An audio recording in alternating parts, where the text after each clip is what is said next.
Hello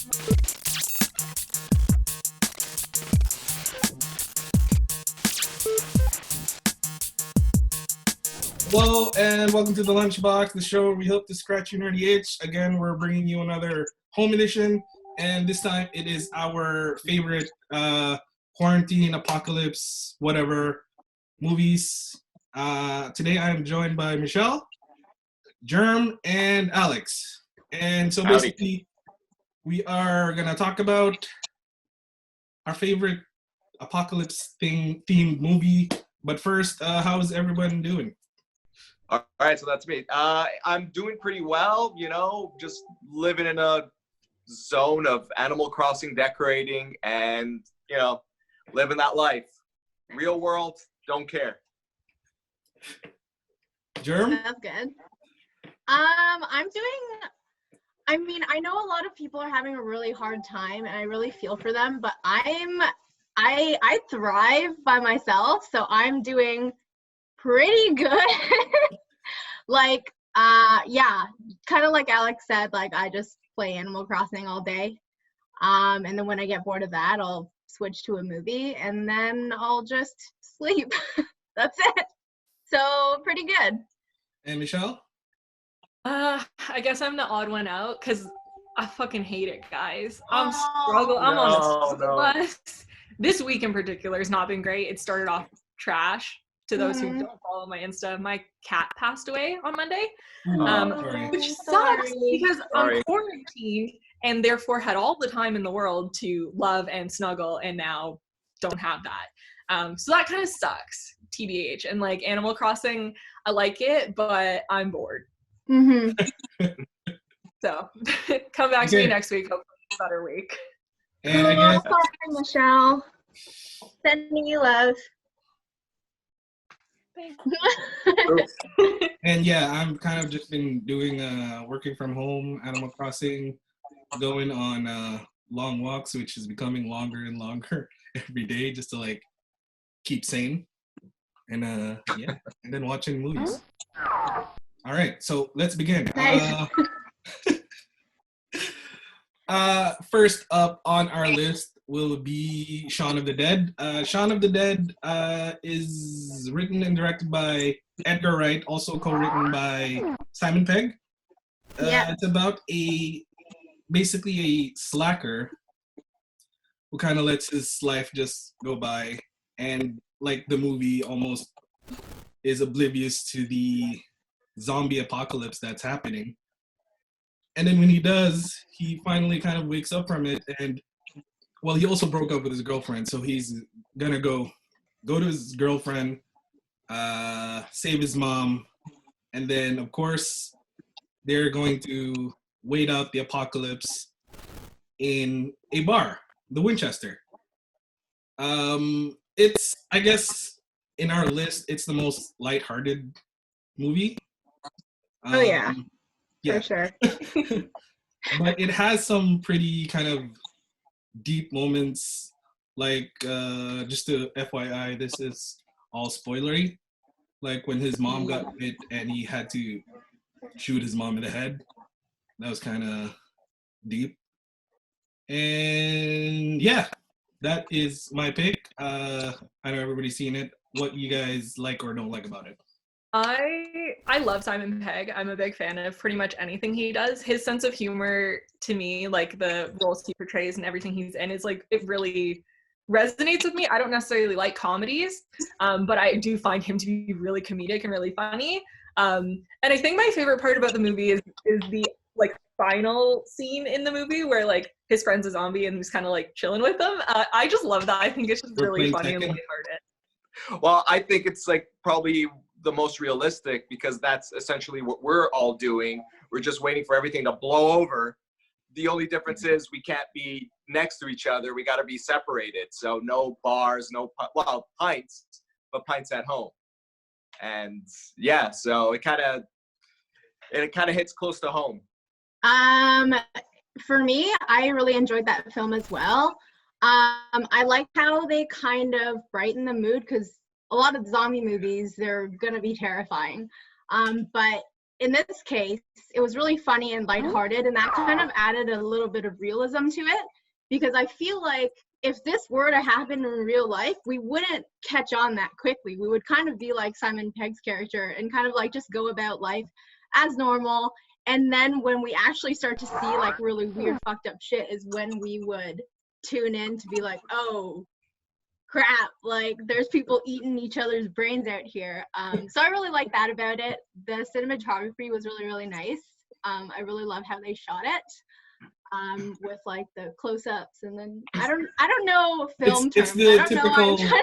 It's the typical Edgar Wright transitions where everything's like okay, thank you. Yeah, and that's one of his trademarks, which is also one of my faves. Yeah, I really like that about that film. So what did you not like about the film? Well, I'll be honest with you. But back when it first came out, I just didn't like it because oh wow, I was all about Resident Evil. Yeah, I was all about Resident Evil, all these zombie stuffs. How dare you make light of it? It isn't a comedy.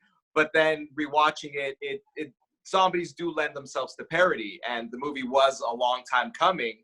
And when it came, it hit hard. It struck a chord with a lot of audiences, and now I feel silly that I didn't like it initially. I have no issues with the film.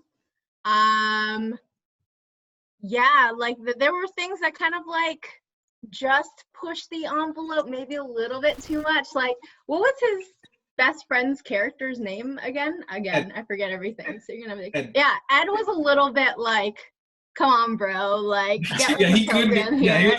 he was sometimes a bit annoying. That's what I didn't like. I know, I was like, like you just ruined this guy's life, and you're like farting and going like, I'm sorry.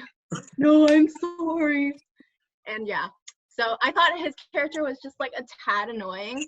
But other than that, I love the film. So I like the movie, but I don't like any of the characters. Like, I think you're not really supposed to. Like, a lot of them are clueless assholes. They're jerks to each other. Like, they're not realistic humans, hopefully. I mean, maybe people know people like that. So for me, like, that's always a challenge when I watch a movie and I don't really like resonate with the character. I don't care. Like, especially in a zombie movie, I'm like, I don't give a shit if you all become zombies. Like, I don't like any of you. Yeah.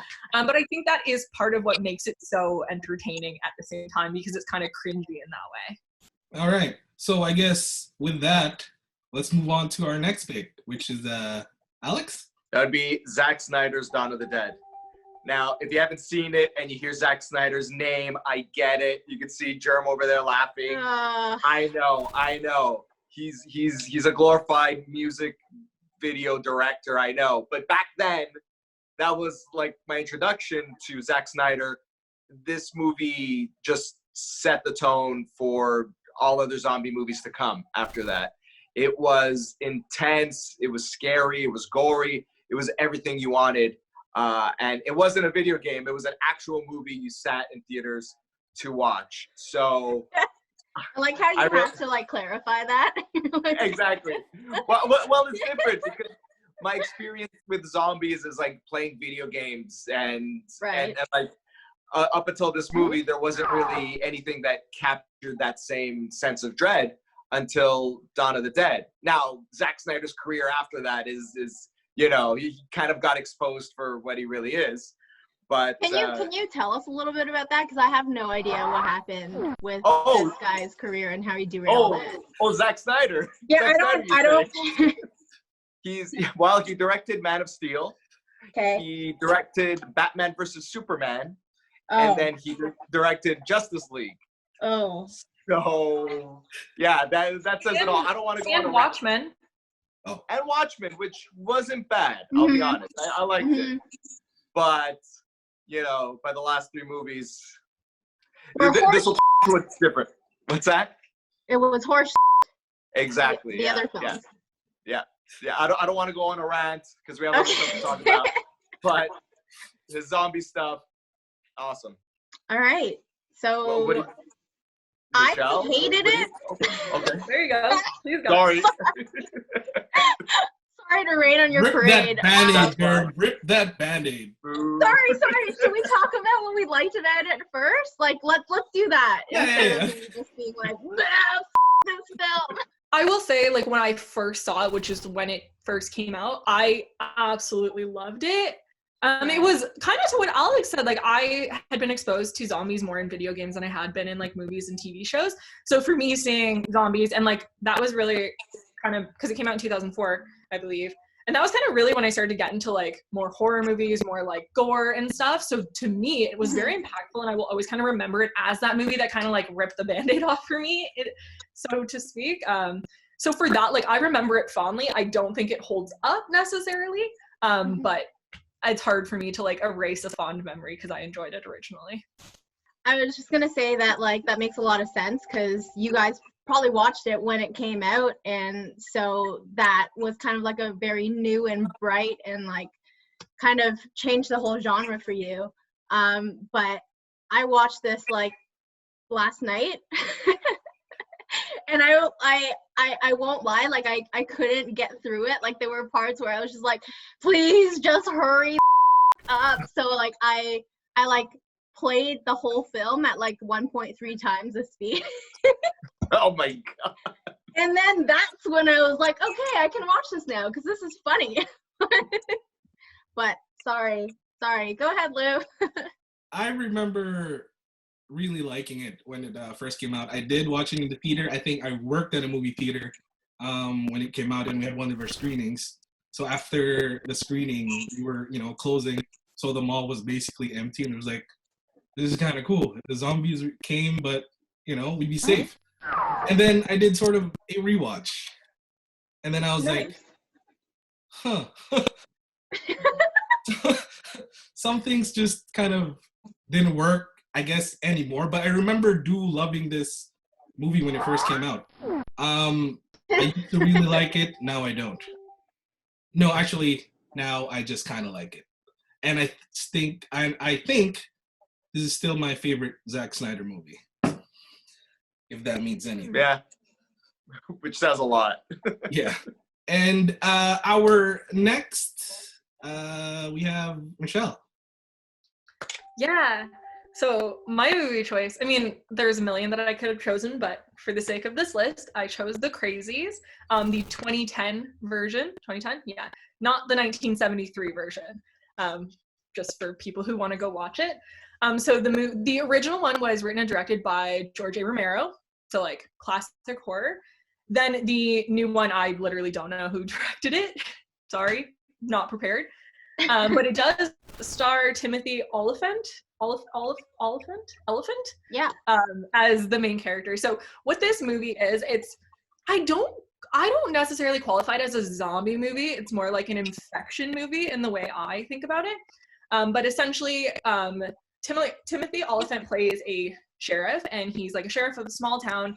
And pretty much what happens, he starts to see people kind of behaving strangely. They're exhibiting a lot of, like, violent tendencies. They're a little bit, like, weird. And pretty much what ends up happening is the entire town starts to get infected with what actually, like, if you research, like, I've done a lot of, like, research into the virus. It's called the Trixie virus in this movie.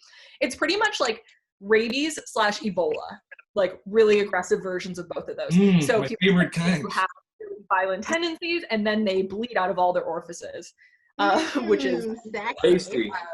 Yeah, so the movie pretty much follows David just trying to figure out what's going on to all the people in his town, trying to protect his pregnant wife and his best friend and this other chick who's just kind of there. His wife is one of the only doctors in this small town as well, so that kind of adds, like, that layer of intensity. And the movie kind of, like, culminates with the government and the military getting involved and pretty much quarantining and rounding up the entire town, and them trying to escape said quarantine. Yeah, quarantining, like, rounding them up. It's not a good time. And checking people for fevers to see if they have the virus.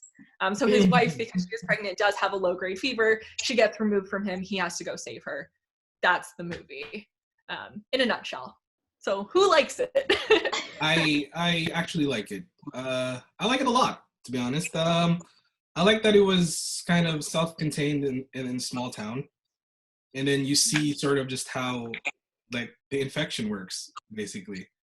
Kind of like, these days. But not crazy blood dripping all over orifices. Yeah, that's why I like it.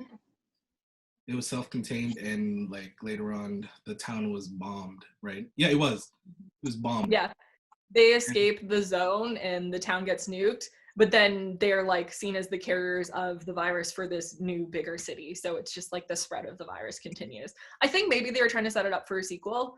I'm not sure. Yeah. I think probably out. I would say like that movie has more, like, draws more parallels between what is actually happening today versus Dawn of the Dead, maybe. So in that sense, I liked that better. I thought that was more compelling. Also, the wife, Judy, is that her name? Judy? No, what's her name? Judy, right? Yeah. I thought her character was pretty badass. Especially near the end, like she just snapped out of it and like started kicking ass and like shooting zombies in the head. But the only thing at the near the end, I was like, dear God, like I hope she's still pregnant, you know, like I hope that baby is okay. Mm-hmm. But yeah, it was fun. That film I liked a lot more than Dawn of the Dead. I'm sorry, Alex.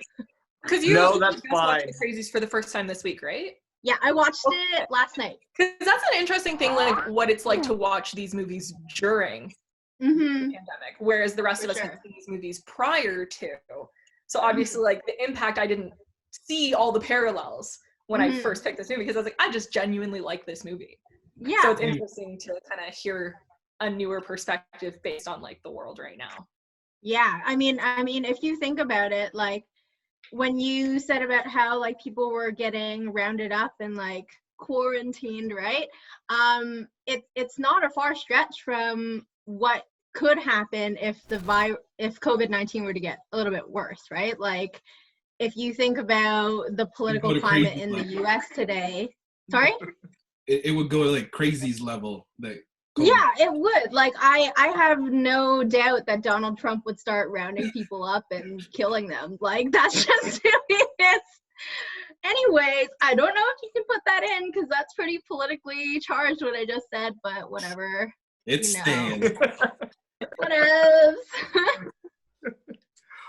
Well, I gotta say I loved it. I saw it in theaters. And I've seen it recently, so it's still a really good movie. I'm not backing away from my love of Dawn of the Dead, but I haven't watched that movie in a few years.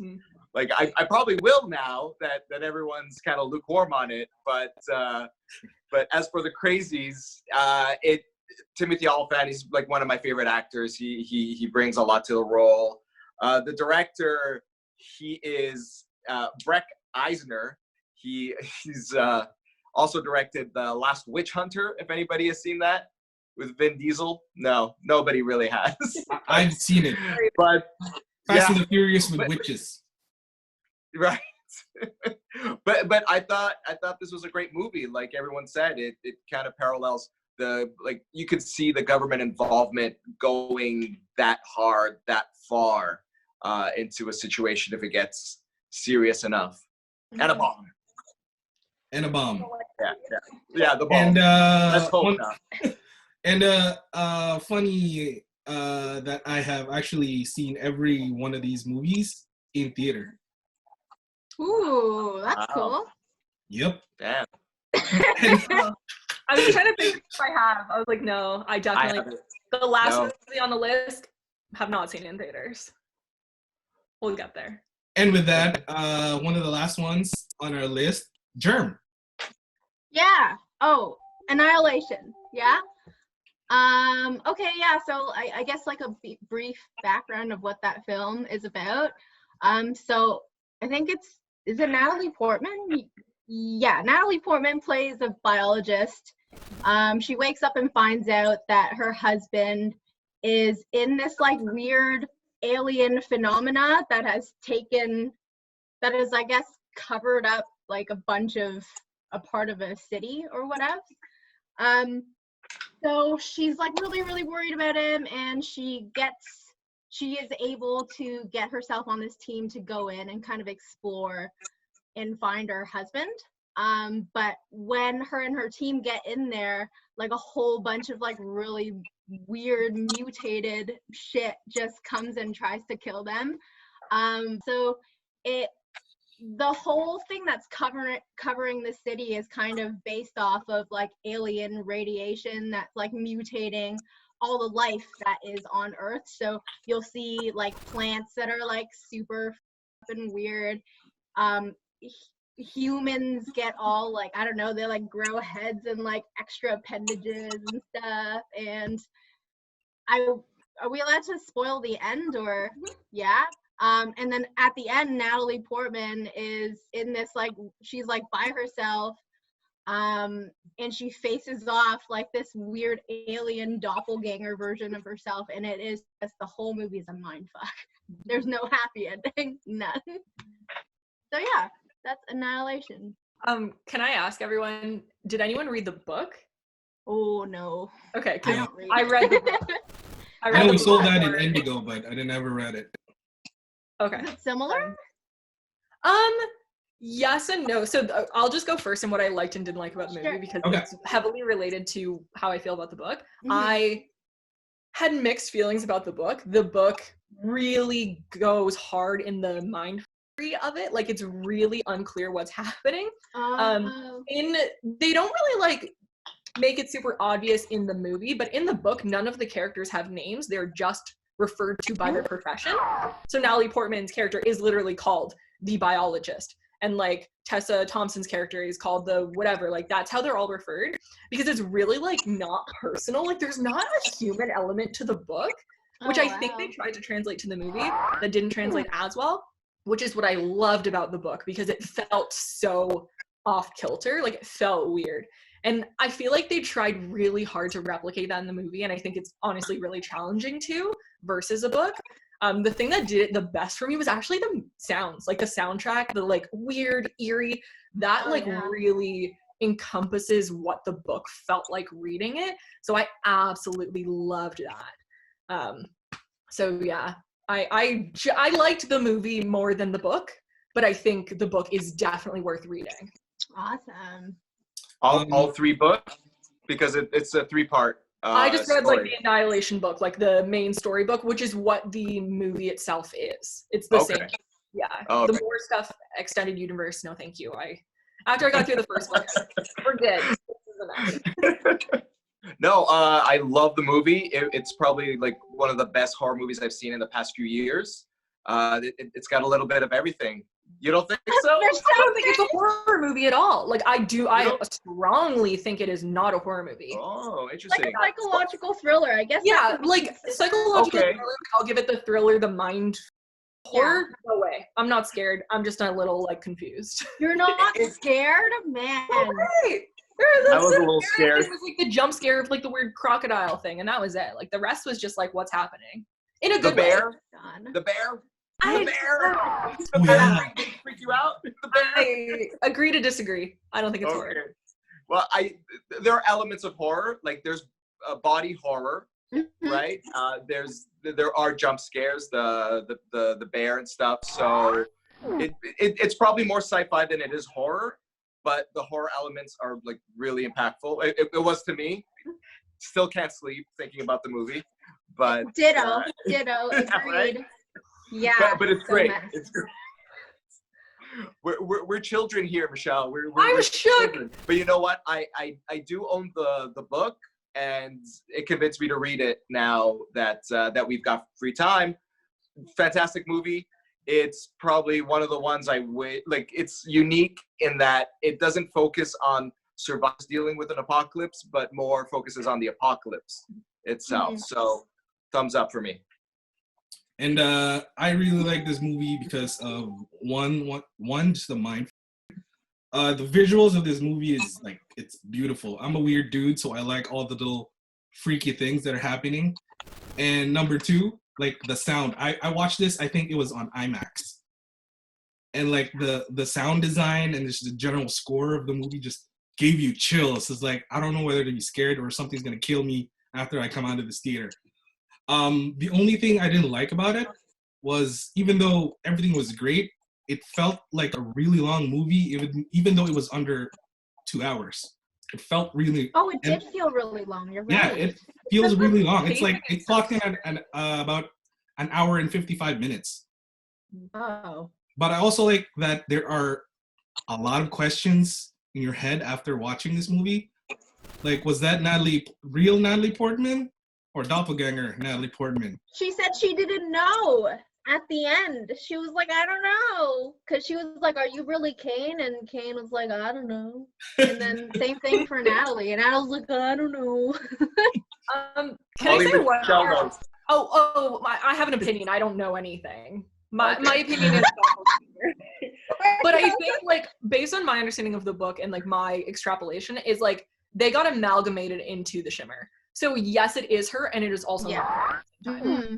That's my opinion. But the thing I wanted to say actually that I really liked that I totally didn't say, and this is true in the book and true in the movie, all girls. Every single scientist in there is a female, and it has nothing to do with the story. Like, it's not like they're specifically supposed to be a female team. It just happens to be that way, and I'm like, go girls. And I did not even notice that until you mentioned it. I was like, you're right. Yeah, it's so like organic the way they do it, and like I love that. Like, I loved it. And with that, Zoom is gonna kick us out in about 3 minutes. So last thing is, in all the movies that we chose, which one would you want to be stuck in if it actually happened? Oh. Shaun of the Dead. Yeah. Done. Yeah. He's gonna handle those zombies. Yeah. Yeah. The enemy and like the threat is more understandable and like easier to defeat. Though I feel like it could be really interesting in Total Trip to be in the Shimmer. Like yeah. It's like being on drugs without taking drugs. Yeah, like you know you're surviving it, but it might be like kind of cool to like mind meld with a plant. Like, I'm not sure. So it intrigues me. I don't know if I'd pick it though. Anyway, that is our home edition for this week. Hopefully we don't do any more of these because we want to actually do this in the studio. And, you know, I just want to hug everybody because it's almost been a month. So please do check out our social medias down below. Give us a like and subscribe if you like our content. And we'll see you soon. Bye.